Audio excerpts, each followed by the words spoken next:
In this video, I've got a critique that I'd like to share with you. See, one of my Academy members, Sreenivas, submitted one of his paintings. Immediately upon starting this painting, he got stuck in the weeds, and so I really wanted to help him out and talk to him about some compositional tips and tricks that would help him take this idea that he's got, this painting of Yosemite, and really just launch it into the stratosphere to tell a story and to draw upon some of those lessons that old masters have left for us with their amazing work. There's a lot to unpack here in this video. I start things off here with a Zoom call with my pal, Sreenivas. Let's get into it.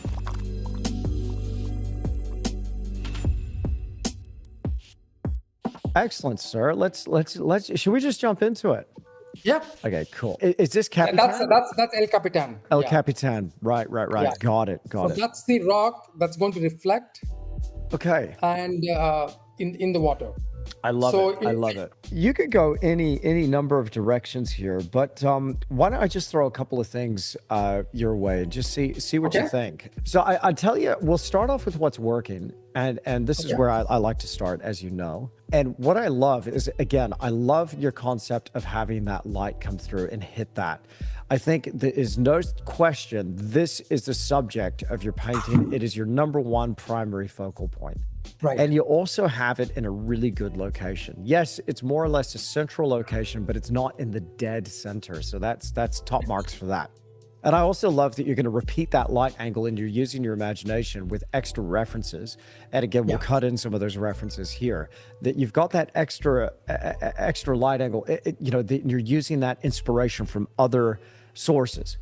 Amazing. I'll send you that as soon as I'm sure I'll dig it and I'll send it to you. Okay. Awesome. So I can really get a sense. And I also love the idea of this river because it's going to give you a vector. It's going to give you a way to travel into this composition and actually access the scene. So anytime you have a road, path, stream, river, whatever, anytime you have an opportunity to put that in, do it, because it's an open invitation to the viewer to walk this way, come this way, and enter my scene. And so I think that's absolutely stunning. So that said, there's a bunch about this that's working. You know how I like to do. We start off with what's working, and then we talk about what's not working, and then we do the what if. So let me just talk to you about what's not working. And I'm sorry, Sreenivas, I'm going to be mean to you now. Are you ready? No, please go for it. Okay, all right. I know you can take it, man. I know you can take it, but here we go. I'd say what's not working here is a couple of things, and in no particular order. So when it comes to competing for dominance, you want a clear number one and a subordinate number two. That way we know where the heck we're supposed to be looking. We don't want to be looking here. At the moment, this is getting a little bit too dominant. We want to be looking here at number one. So it's just going to be a shift in scale that's going to help us. But it doesn't necessarily mean that number two over here has to be bigger. It just means that we need to find some way to maybe potentially lead from number two towards number one, but we want to have a clear focal point and a destination in this painting. And look at what Bierstadt did. Bierstadt chopped and changed and invented and composed. And you'll go and look at the landscapes now. It doesn't look like that. It absolutely does not look like that. But our job as artists is to take the way Yosemite feels, to take all of the things we love about Yosemite and pour that into the scene. Then, this is something that I will congratulate you on, and I'd say you've done actually really well here, because the next one is called TMI. And I'm telling you right now, I fall in that trap of TMI all the time. And that's having... this is what I'll do, and you'll see it in my paintings all the time, is I'll be like, okay, well, that's a focal point. That's number one, that's number two, that's number three, that's number four, that's number five, that's number six, that's number seven. We'll have another one here, number 8, number 9, number 10. The sky is going to be one, number 11. I'll have something going on there, number 12, and 13, a UFO up here. And so you get the point. You've got just too much stuff going on, Right. It's not to say you couldn't have 13 up to 15 little bits of detail, but you've got to have a primary focal point, a subordinate focal point, and a tertiary focal point. So primary, secondary, tertiary. If you're adhering to that, you should be all right. Let's, anything you want to jump in with before I carry on? No, this is fantastic. So I have one question. Sure. So on the left, so I like this. So the break the symmetry of sorts, right, of the shapes. So one thing I was thinking was to draw the attention to the rock, to the number one exhibit here. Yeah. So can there be, so like, is there a way to still keep the waterfall, right? Yes. Okay. But right next to the waterfall, I want to put a biggish pine or something, some evergreen Yeah. that Yosemite has. That draws the user. I'm sorry, the viewer Yeah. to is that Perfect. is So long as you there, I mean, that's my top 5 of compositional don'ts. But there's one, if you want a bonus tip, it's as long as you don't break this rule, which is the you're either in or you're out rule. Okay, so as long as you don't have a tree ever that's on the edge, oh my goodness, the amount of trees I see on the edge, dude, that are just right there with the trunk absolutely dissected along the edge. And so, I mean, look, it happens. It happens. And sometimes you're like, well, I got nowhere else to put the dang tree. But as long as you get it in there enough that it doesn't feel contrived, it doesn't feel. and that tree is in the dark, is in the shadow, not catching a whole lot of light. Perfect. So I don't want to take anything away from the tree on the left, which is catching the light. Exactly. Here's what I do.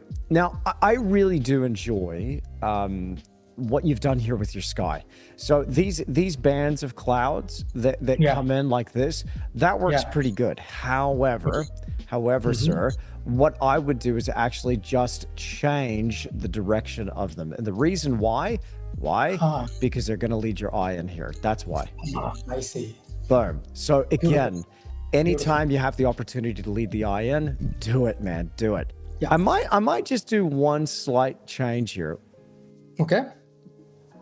What I might do is actually pick this up, move it this way. I'm going to take back what I said. I am going to shift that slightly just to give us a little more space, because I think this one could come out a little bit.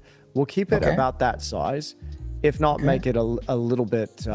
So we'll change the shape and scale to about there.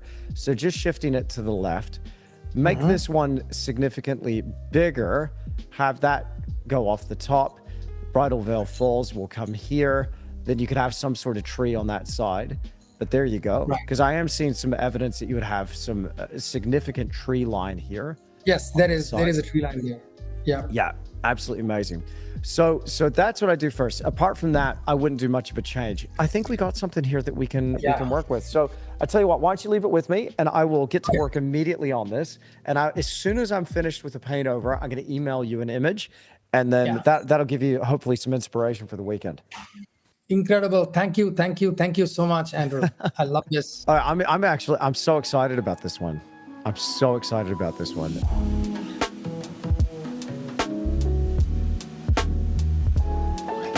Okay, so in case you are wondering, I'm drawing directly into Photoshop, right over the top of Sreenivas's first attempt.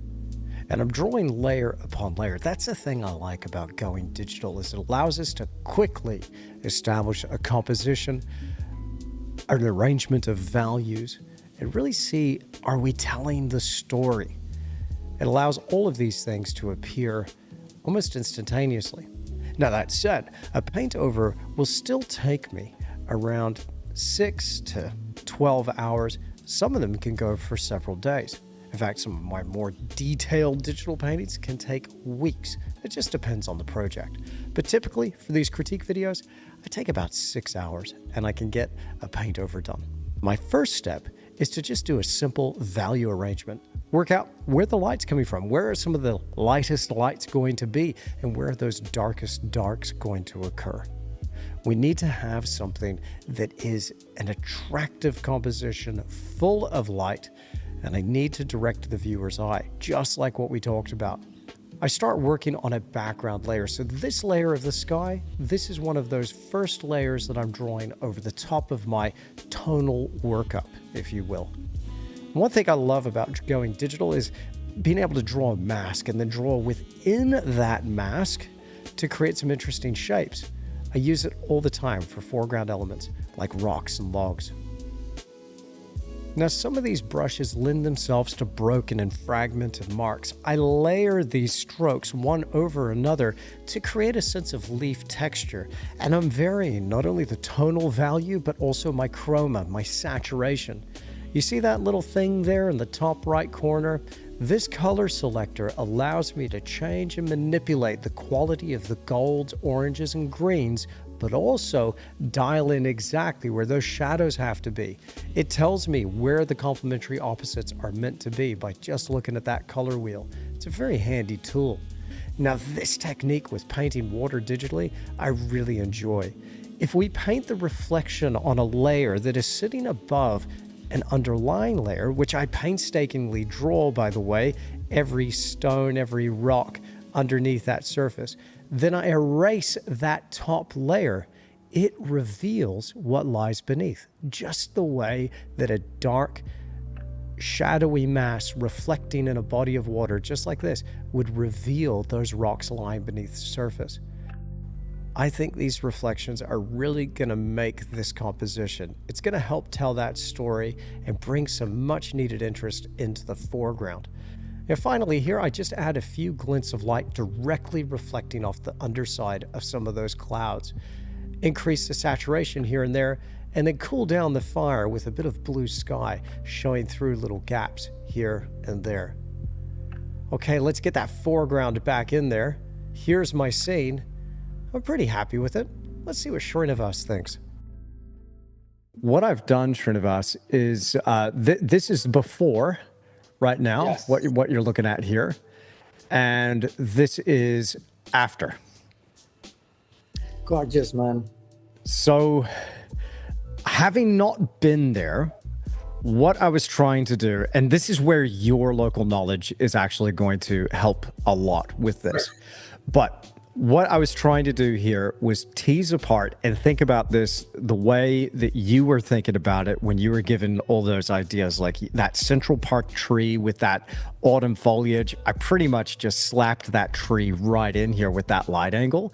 And that light angle, man, that was perfect. The sun's nice and low. So everything is emanating from that single light source. Let me pull up another layer here, and let's just go here and here. So our light source is literally coming in from about that point of this red spot right here.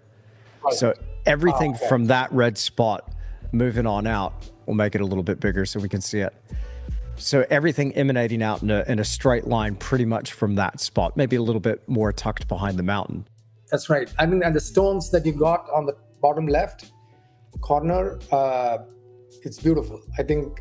And pointing in the direction of the light, again, towards the middle of like the midground, the tree, and more to the background. It's beautiful. I think it works just perfectly. So, Sreenivas, from here, what I'll do is, I mean, I'll email you the high-res version, but do you think you're going to paint this one? Yes, absolutely will. Awesome. Absolutely. Awesome. Well, Sreenivas, thank you for the opportunity to critique this painting and share it with people. I will definitely keep you posted along the way. I'll start on this right away tomorrow. Awesome. Yes, sure.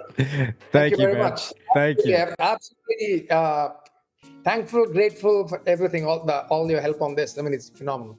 It's come out. I think it's beautiful. You're most welcome. Awesome. Well, I really hope you've enjoyed this video. It's a little something different, but if you got something out of it, if you learned a thing or two about composition, maybe a way to push your paintings further forward, then let me know. Hit me up in those comments down below. If you'd also like to see more videos like this one. And of course, if you did like it, click that like button and make sure you're subscribed to this channel. That's going to do it from me. Again, if you want to see the full version of this critique video, it clocks in at about an hour long. You can find that right now on my Academy. Join Tisch Academy, and while you're there, pick up a 7-day free trial. All right, I'm going to get out of here and get back to painting. Thanks for joining me in the studio. I'll see you again in the next video.